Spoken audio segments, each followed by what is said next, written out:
शुरुआत एक दिलचस्प पहेली से करते हैं। सोचिए, एक ऐसा इंसान जो बाजार में एक गुलाम की तरह बिका, लेकिन अपनी काबिलियत के दम पर उसने एक ऐसे साम्राज्य की नींव रख दी जिसने हिंदुस्तान पर लगभग 300 साल राज किया। और कमाल की बात यह है कि वो खुद सिर्फ 4 साल ही हुकूमत कर सका। बिल्कुल, ये कहानी है दिल्ली सल्तनत के संस्थापक कुतुबुद्दीन ऐबक की। और आज हम इसी सवाल की तह तक जाएंगे। हमारे पास जो कॉलेज के नोट्स और कुछ हिस्टोरिकल वेबसाइट्स के लेख हैं, उनके आधार पर हम ये समझने की कोशिश करेंगे कि क्या ऐबक सिर्फ एक कामचलाऊ शासक था जो मौके पर गद्दी पर बैठ गया, या वो वाकई दिल्ली सल्तनत का असली संस्थापक था। हाँ, क्योंकि ये जानना बहुत जरूरी है। ऐबक का सही मूल्यांकन करने के लिए हमें पहले 12वीं सदी के अंत का जो राजनीतिक माहौल था उसे समझना होगा। सही बात है। मोहम्मद घोरी ने उत्तर भारत के बड़े हिस्से जीत तो लिए थे, लेकिन वो यहाँ का राजा नहीं था, वो तो गोर का सुल्तान था। बिल्कुल, भारत उसके लिए एक जीता हुआ प्रदेश था। तो भारत में एक स्वतंत्र तुर्की राज्य की स्थापना का जो क्रेडिट है वो तो ऐबक को ही जाता है। तो चलिए इस पड़ताल को शुरू करते हैं। सबसे पहले यही समझते हैं कि ऐबक की शुरुआत हुई कहाँ से। मतलब एक गुलाम आखिर उस मुकाम तक पहुंचा कैसे जहां से उसने एक पूरी सल्तनत की बुनियाद रख दी। यही तो सबसे हैरान करने वाली बात है। देखिए, इन दस्तावेजों के मुताबिक वो तुर्किस्तान का एक तुर्क था।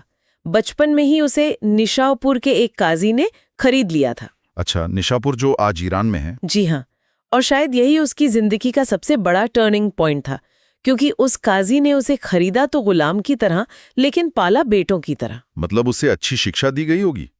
ये शुरुआती तालीम कितनी अहम रही होगी उसके लिए। बहुत ज्यादा। उसे सिर्फ पढ़ाया लिखाया नहीं गया, उसे तीरंदाजी, घुड़सवारी, मतलब वो सब सिखाया गया जो एक शहजादे को सिखाया जाता है। इसने उसे बाकी गुलामों से बहुत अलग बना दिया। लेकिन फिर किस्मत ने पलटी खाई। हाँ, काजी की मृत्यु के बाद उसके बेटों ने ऐबक को गजनी में मोहम्मद गोरी को बेच दिया, और यहीं से आप कह सकते हैं उसकी जिंदगी ने एक नया मोड़ लिया। और ये सिर्फ किस्मत की बात नहीं थी, जैसा कि नोट्स में लिखा है, उसकी अपनी काबिलियत का इसमें बहुत बड़ा हाथ था। बिल्कुल, अपनी प्रतिभा, लगन और जबरदस्त वफादारी के दम पर उसने गोरी का भरोसा जीत लिया। उसे सबसे पहले अमीर आखुर बनाया गया, यानी अश्वशाला का प्रधान, घोड़ों के अस्तबल का इंचार्ज। हाँ, सुनने में शायद बहुत बड़ा पद न लगे, लेकिन उस जमाने में ये एक बहुत ही महत्वपूर्ण पद था।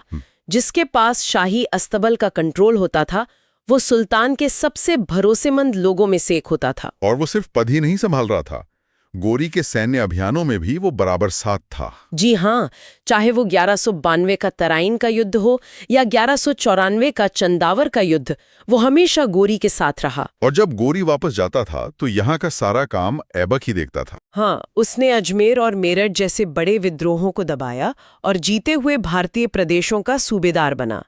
एक तरह से गौरी जीतता था और ऐबक उस जीत को संभालता था और फैलाता था।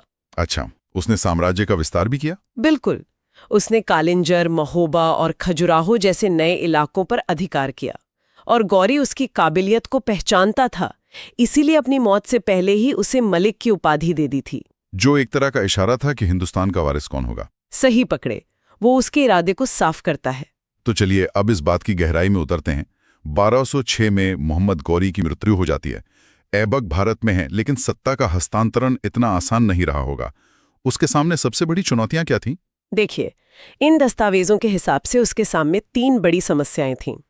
पहली और सबसे बड़ी थी उसके अपने ही लोग, मतलब प्रतिद्वंदी गुलाम सरदार। हाँ, गौरी का साम्राज्य उसके 4 गुलामों में बट गया था।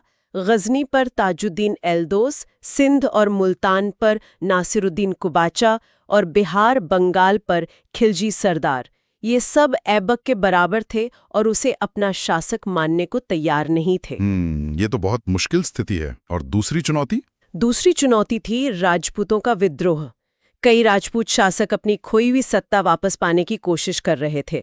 कालिंजर और ग्वालियर जैसे अहम किले हाथ से निकल चुके थे। और एक तीसरा खतरा भी था, मध्य एशिया से। जी, ख्वारिज्म का शाह जो गजनी पर कब्जा करके भारत की ओर देख रहा था। तो एक तरफ घर के दुश्मन, दूसरी तरफ बाहरी दुश्मन। तो उसने इन सब से निपटा कैसे? स्रोतों से पता चलता है कि उसने सिर्फ तलवार ही नहीं, कूटनीति का भी इस्तेमाल किया। बिल्कुल, उसकी त्रिआयामी रणनीति थी। सबसे पहले बात करते हैं एल्दोस की, जो गजनी में बैठा था। उसने ऐबक की सत्ता को सीधी चुनौती दी। तो ऐबक ने क्या किया? जवाब में ऐबक ने न केवल उसे हराया बल्कि कुछ समय के लिए गजनी पर भी अधिकार कर लिया। एक मिनट, उसने गजनी पर कब्जा कर लिया? हाँ, लेकिन वो वहां टिका नहीं, सिर्फ 40 दिन। कहते वहां की जनता उसे पसंद नहीं करती थी, लेकिन इस हमले से उसने एल्दोज को एक साफ संदेश दे दिया कि भारतीय राजनीति से दूर रहो। अच्छा, तो ये एक तरह की सर्जिकल स्ट्राइक थी? आप कह सकते हैं। अब बात कुबाचा की। यहाँ उसने एक बिल्कुल अलग रास्ता अपनाया। कौन सा रास्ता? रिश्तेदारी का। ओह! उसने अपनी बेटी का विवाह कुबाचा से कर दिया। इससे एक शक्तिशाली प्रतिद्वंद्वी उसका सहयोगी बन गया और कुबाचा ने उसकी अधीनता स्वीकार कर ली। वाह, एक से जंग, दूसरे से रिश्तेदारी, बहुत खूब। और बंगाल के खिलजी सरदारों का क्या हुआ? वहां तो मौका खुद चल कर आया। जब बंगाल में खिलजी सरदार आपस में लड़ रहे थे तो अली मर्दान नाम का एक सरदार भागकर ऐबक की मदद मांगने आया। और ऐबक ने मौके का फायदा उठाया? एकदम। उसने उसे सैन्य सहायता देकर बंगाल का शासक बनाया, लेकिन अपनी अधीनता में।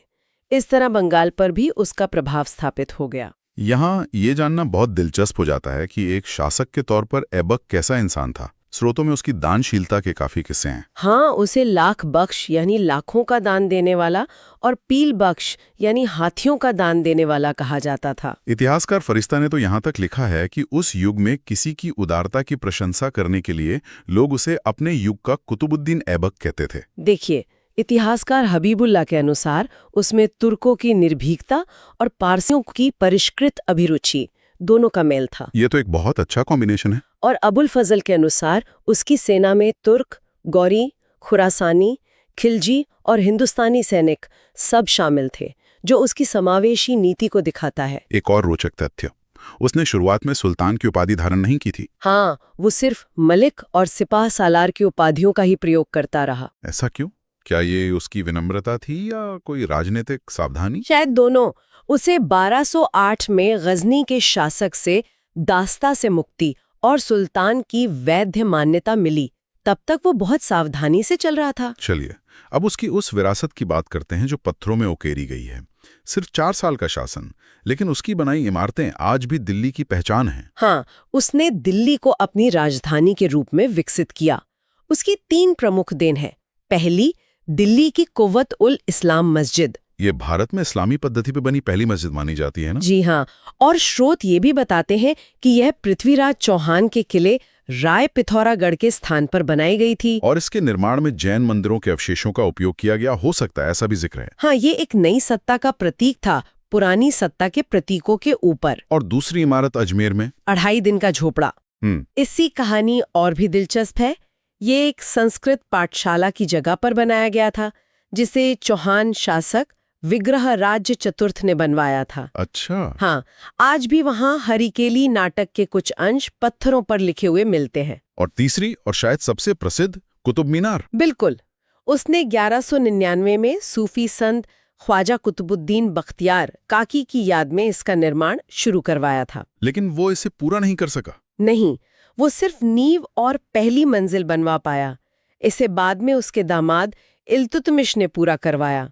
ये इमारत उत्तर भारत में एक नई वास्तुकला शैली की शुरुआत थी। तो इन सब बातों का क्या मतलब निकलता है? 1210 में लाहौर में चौगान खेलते हुए घोड़े से गिरकर उसकी अचानक मृत्यु हो गई। उसका शासनकाल बहुत छोटा था। हम उसकी विरासत का मूल्यांकन कैसे करें? देखिए, ऐबक का महत्व उसके शासनकाल की अवधि से नहीं, बल्कि उसके द्वारा किए गए काम से है। उसने भारत में तुर्की शासन को गजनी के नियंत्रण से मुक्त करके एक स्वतंत्र अस्तित्व दिया। बिल्कुल। और उसने एक प्रशासनिक ढांचे की नींव रखी। बिल्कुल, एक ऐसा ढांचा जिसका पालन बाद के सुल्तानों ने भी किया।